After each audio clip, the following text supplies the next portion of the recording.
இன்றைய ஆரோக்கிய பதிவில் நம்ம பார்க்கக்கூடியது கருவேப்பிலை பற்றிய நிறைய சுவாரஸ்யமான தகவல்கள் தாங்க. இந்த கருவேப்பிலை நமக்கு பெரும்பாலும் பார்த்திங்கன்னா முடியினுடைய வளர்ச்சிக்கு அதிகமாக பயன்படும் அப்படின்னு தான் தெரியும். ஆனால் அதை தாண்டி இன்னும் நிறைய சிறப்புகளானது கருவேப்பிலைக்கு இருக்குது. அதை பற்றி தான் இந்த பதிவில் முழுமையாக தெரிஞ்சுக்க போகிறோம். அதுக்கு முன்னாடி நீங்கள் என்ன நம்ம சேனலை சப்ஸ்கிரைப் பண்ணாமல் இருக்கீங்க அப்படின்னா மறக்காமல் சேனலை சப்ஸ்கிரைப் பண்ணிக்கோங்க. கூடவே பக்கத்தில் இருக்கிற பெல் சிம்பிளையும் கிளிக் பண்ணிக்கோங்க. அப்போ தான் நாங்கள் போடக்கூடிய வீடியோக்கள் எல்லாமே உங்களுக்கு நோட்டிஃபிகேஷனாக உடனுக்குடன் வந்தடையும். நீங்களும் பார்த்து பயன்பெறலாம். வாங்க வீடியோக்குள்ளே போகலாம். நம்ம அன்றாடம் சமைக்கக்கூடிய பெரும்பான்மையான சமையல்களில் கருவேப்பிலை சேர்ப்பது வழக்கம்தான். இந்த கருவேப்பிலை நம்மள அனைவரும் பார்த்திங்கன்னா நறுமணத்திற்காக மட்டுமே சேர்க்குறோம் அப்படின்னு நினச்சிட்டு இருக்கோங்க. ஸோ அது தவறான ஒரு விஷயந்தான். ஸோ நறுமணத்தை மட்டும் இது கொடுக்கறது கிடையாது. அதை தாண்டி ஏராளமான நன்மைகள் இந்த கருவேப்பிலையில் இருக்குங்க. ஸோ அந்த தகவல்களை தான் நம்ம தெரிஞ்சுக்க போகிறோம். கண்டிப்பாக இந்த தகவல் ரொம்ப முக்கியமான ஒரு தகவல். ஸோ உங்களுடைய நண்பர்களோட ஷேர் பண்ணிக்கோங்க, அவர்களும் பார்த்து பயன்பெறட்டும். கருவேப்பிலையை பொறுத்த வரைக்கும் பல்வேறு விதமான நன்மைகள் இருக்குது. ஸோ அதை சொல்லி தான் தெரிஞ்சுக்கணும் அப்படின்றது அவசியம் கிடையாது. அதை நம்ம சொல்லி அடக்கவும் முடியாது.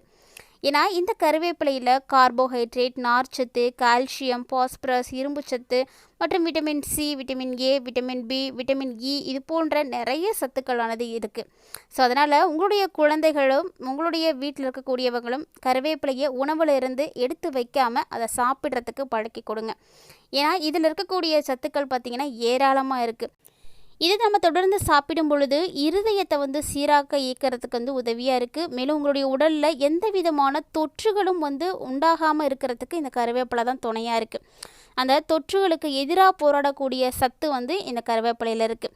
அது மட்டும் இல்லாமல் உங்களுடைய தலைமுடி, உங்களுடைய தோல் இது போன்ற நிறைய விஷயங்களுக்காக இந்த கருவேப்பிலை பயன்படுதுங்க. இன்னும் ஏராளமான நன்மைகள் இந்த கருவேப்பிலையில் இருக்குது. ஸோ அதை பற்றி ஒன்று நம்ம பார்க்கலாம். அதுக்கு முன்னாடி மறக்காமல் இந்த பதிவை உங்களுடைய நண்பர்களோடையும் உறவினர்களோடையும் ஷேர் பண்ணிக்கோங்க. ஏன்னா ஆரோக்கியமான தகவல்களை எல்லாரும் தெரிஞ்சுக்கிட்டு பயன்பெறணும். கருவேப்பிலையில் அதிக அளவில் இரும்பு சத்தும் போலிக் ஆசிடும் நிறைந்திருக்கிறதுனால இந்த போலிக் ஆசிட் அப்படின்றது முக்கியமாக உடலில் இருக்கக்கூடிய இரும்பு சத்தை ஈர்ப்பதற்கு உதவியாக இருக்குங்க. அதனால் கண்டிப்பாக இரும்பு சத்து குறைபாடு இருக்கக்கூடியவங்களாம் இந்த கருவேப்பிலையை அடிக்கடி உணவில் சேர்த்துக்கோங்க. அதாவது உங்களுக்கு எப்படி சாப்பிட பிடிக்குமோ அந்த வகையில் நீங்கள் எடுத்துக்கலாம்.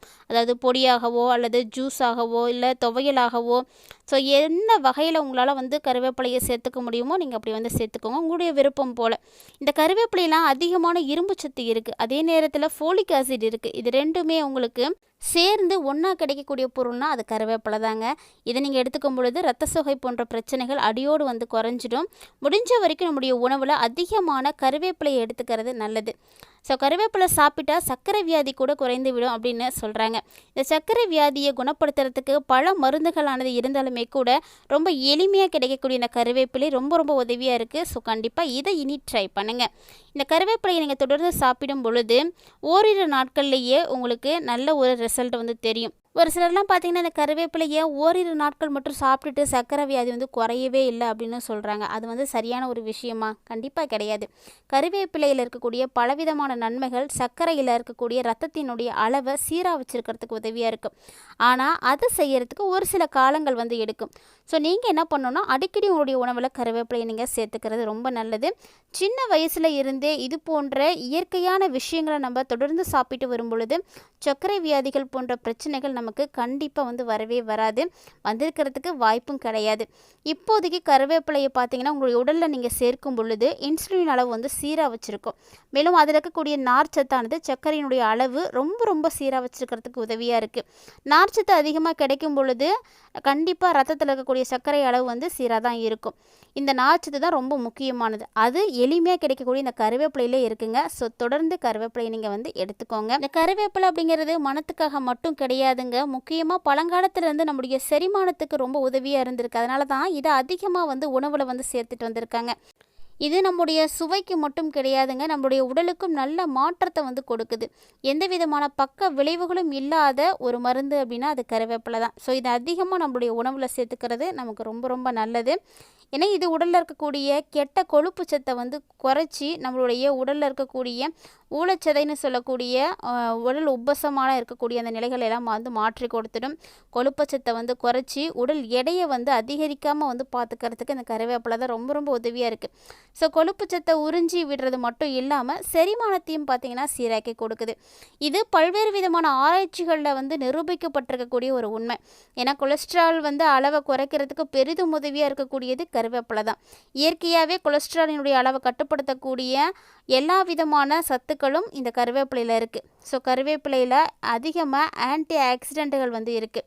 இது கொலஸ்ட்ரால் இருக்கக்கூடிய எல்டிஎல் எனப்படக்கூடிய கெட்ட கொலஸ்ட்ராலை வந்து குறைக்கிறதுக்கு ரொம்ப ரொம்ப உதவியாக இருக்குது. கெட்ட கொலஸ்ட்ராலை குறைத்து விட்டாலே போதுங்க, இயற்கையாகவே நம்மளுடைய உடலுக்கு நல்ல ஒரு கொலஸ்ட்ரால் கிடைச்சிடும். ஸோ அதன் மூலமாக நம்மளுடைய உடலும் பார்த்திங்கன்னா ரொம்ப ஆரோக்கியமாக இருக்கும், இதயத்திற்கும் நிறைய நன்மைகள் கிடைக்கும். அதனால் அடிக்கடி உங்களுடைய வீட்டில் கருவேப்பிலையை வந்து ஏதாவது ஒரு வகையில் பயன்படுத்துங்க. உங்கள் வீட்டில் இருக்கக்கூடிய எல்லாருக்கும் அதை வந்து பயன்படுத்துறதுக்கும் சாப்பிட்றதுக்கும் நீங்கள் வந்து பழக்கி கொடுங்க. மேலும் இந்த கருவேப்பிலையை நம்ம அதிகமாக எடுத்துக்கும் பொழுது நரைமுடி அப்படின்றது இல்லாமல் போகும். இன்றைய காலகட்டங்களில் பலரும் சந்திக்கக்கூடிய ஒரு விஷயம் என்னென்னா, சிறு வயதிலே ஏற்படக்கூடிய தலைநரை தான்.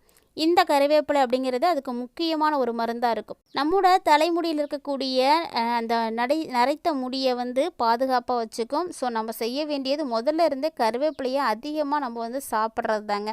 அதனால தான் கருவேப்பிலை சாப்பிட்டா நல்ல முடி வளரும் அப்படின்னு சொல்கிறாங்க. ஸோ முடி வளர்ச்சிக்கு என்ன சத்து வேணுமோ அது கருவேப்பிலையில் இருக்குது. நரைமுடியை மட்டும் இது வந்து சரி பண்ணுறது கிடையாதுங்க. முடி கொட்டுறது, முடியில் இருக்கக்கூடிய பல்வேறு விதமான பிரச்சனைகள், முடியினுடைய வளர்ச்சி, இது எல்லாத்தையுமே வந்து சரி பண்ணி கொடுக்கும். ஸோ அதனால் உணவில் நீங்கள் அதிகமாக இதை வந்து சேர்த்துக்கிறது ரொம்ப நல்லது. கருவேப்பிலையை வந்து நீங்கள் பச்சையாக கழுவி சாப்பிட்றது இன்னுமே வந்து ரொம்ப நல்லது. ஸோ டைரெக்டாக நீங்கள் பச்சையாக சாப்பிட்றதுக்கு உங்களுக்கு பழக்கம் இருக்குது அப்படின்னா மறக்காமல் இந்த வீடியோக்கு ஒரு லைக் பண்ணிக்கோங்க. தொடர்ந்து கருவேப்பிலையை சாப்பிடக்கூடிய பழக்கம் இருக்கக்கூடியவங்கலாம் இனியும் அதை கைவிட்றாமல் தொடர்ந்து சாப்பிட்டுட்டே இருங்க. ஏன்னா நல்ல விஷயங்களை எப்போதுமே நம்ம வந்து கைவிட்டக்கூடாது. அதை 4 பேருக்கு வந்து நம்ம சொல்லிக் கொடுக்கணும், தெரியப்படுத்தணும். ஸோ கருவேப்பிலையில் இது மட்டும் இல்லாமல் ரத்தத்தினுடைய அளவு அதிகரிக்கிறதுக்கு தேவையான எல்லா சத்துக்களும் இருக்கிறதுனால ரத்த அளவு கம்மியாக இருக்கக்கூடியவங்க, அதாவது அனிமியா பேஷண்ட் எல்லாருமே அடிக்கடி வந்து கருவேப்பிலை எடுத்துக்கோங்க. கருவேப்பிலை எந்த வகையில் வேணாலும் நீங்கள் எடுத்துக்கலாம், ஆனால் உணவில் கருவேப்பிலை வந்து இருக்கிற மாதிரி பாருங்கள். ஸோ வாரத்திற்கு 2 முறை நீங்கள் எடுத்துக்கும் பொழுது ஆட்டோமேட்டிக்காக உங்களுடைய ரத்தத்தினுடைய அளவு பார்த்திங்கன்னா அதிகரிக்க ஆரம்பிச்சிடும். இதுக்காக நீங்கள் நிறைய செலவு பண்ணணும், மருந்து மாத்திரைகள் சாப்பிடணும், ஊசி போடணும், இந்த மாதிரியான அவசியங்கள்லாம் கிடையவே கிடையாது. இயற்கையாக கிடைக்கக்கூடிய பொருட்கள்லேயே பல சத்துக்கள் வந்து நிறைந்திருக்கு. அதை இன்னுமே வந்து யாரும் தெரிஞ்சுக்கிறது கிடையாது. இப்படி நம்முடைய உடம்பில் இருக்கக்கூடிய எல்லா விதமான பாகங்களுக்குமே உதவியாக இருக்கக்கூடியது அப்படின்னா கருவேப்பிலை தாங்க. இந்த கருவேப்பிலை நம்மளுடைய இதயத்திற்கு, செரிமானத்திற்கு, கல்லீரலுக்கு மற்றும் பல்வேறு விதமான நோய்கள் ஏற்படாமல் இருக்கிறதுக்கு நோய் எதிர்ப்பு சக்தியாகவும் வந்து பயன்படக்கூடிய இந்த கருவேப்பிலையை தொடர்ந்து நீங்கள் வந்து பயன்படுத்துகிறீங்களா அப்படின்னு மறக்காமல் வந்து கமெண்ட் பண்ணுங்கள்.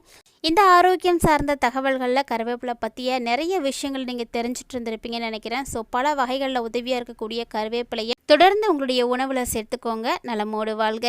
இந்த பதிவை மறக்காமல் உங்கள் எல்லா ஃப்ரெண்ட்ஸ் அண்ட் ஃபேமிலியும் ஷேர் பண்ணிக்கோங்க, அவர்களும் பார்த்து பயன்பெறட்டும். மீண்டும் இது போல் நிறைய இன்ட்ரெஸ்டிங்கான தகவல்களோட மற்றும் ஒரு சுவாரஸ்யமான தலைப்பில் சந்திக்கலாம்.